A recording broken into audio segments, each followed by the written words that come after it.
Kwa mitokoto ya mwambao, tegea Radio Coast. Radio Coast, fichua wazi.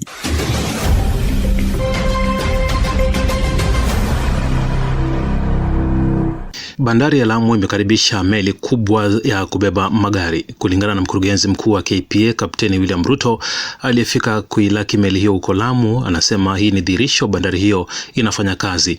Ametangaza kwamba meli kubwa zaidi inatarajiwa kutia nanga katika bandari ya Lamu hivi karibuni. Wiki ijayo, the next kama wiki mbili itakayokuja, tutapokea meli kubwa zaidi, inabeba zaidi ya magari zaidi ya 5,000 zitashuka hapa bandari ya Lamu.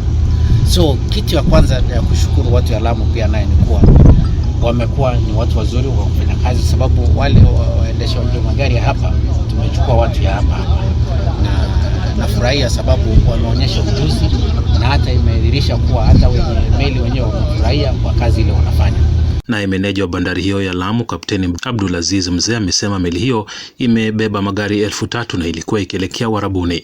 Na haya magari yalikuweko yaende Uarabuni katika port ya Jabal Ali, lakini kama mjuavyo katika ulimwengu kuna haya matatizo yanayoendelea katika bara Arabu ya vita. Sasa hii meli ndio imedivert kutoka kwenda Jabal Ali na imekuja katika hii bandari ya Lamu.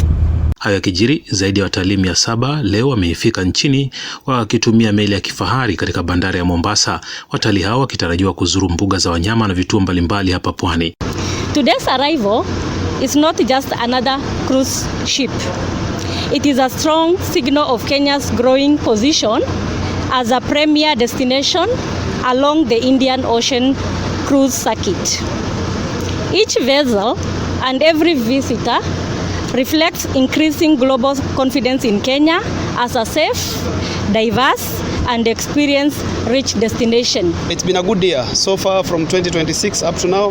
This is the 5th vessel calling at the Port of Mombasa, and we look forward to more vessels calling at the Port of Mombasa. This shows that Mombasa is not just a transit point. It is a major stopover and a major destination for cruise tourism. Meli hiyo yenye wafanyakazi zaidi ya 400 itakuwa Mombasa kwa muda wa siku 3. We are taking to Sabo, Amboseli, then we are taking to Diani, we are taking to Mara, Vashini. So basically we are giving them the complete package of coast experience, beach plus the historic. We are taking to 4 Jesus to culture and history of Kenya. Mimi ni George Otieno na hii ni Radio Coast.